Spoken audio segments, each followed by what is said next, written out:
ભાજપમાં જોડાનાર રાજુ કરપડાને લઈ મોટા સમાચાર। ચૂંટણીમાં રાજુ કરપડાને ભાજપની ટિકિટ નક્કી। રાજુ કરપડા જિલ્લા પંચાયતની ચૂંટણી લડશે। 11 તારીખે રાજુ કરપડા ઉમેદવારી નોંધાવશે। મોટા ભાગે સુરેન્દ્રનગર જિલ્લા પંચાયતની ચૂંટણી લડે તેવી પ્રબળ શક્યતાઓ જોવા મળી રહી છે। રાજુ કરપડા જેઓ આપમાંથી ગઈકાલે જ ભાજપમાં જોડાયા હતા, ભાજપ તેમને ટિકિટ આપે તે નક્કી માનવામાં આવી રહ્યું છે। ચૂંટણીમાં રાજુ કરપડાને ભાજપની ટિકિટ નક્કી। રાજુ કરપડા જિલ્લા પંચાયતની ચૂંટણી લડશે। 11 તારીખે તેઓ ઉમેદવારી નોંધાવવાના છે। તો મોટા ભાગે સુરેન્દ્રનગર જિલ્લાના જે જિલ્લા પંચાયતની ચૂંટણી છે તે લડે તેવી પણ પ્રબળ શક્યતાઓ સેવવામાં આવી રહી છે।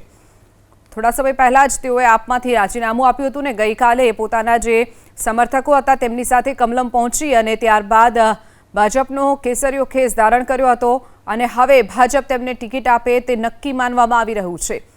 ભાજપમાં જોડાનાર રાજુ કરપડાને લઈ અને મોટા સમાચાર। રાજુ કરપડાને ભાજપની ટિકિટ નક્કી માનવામાં આવી રહી છે।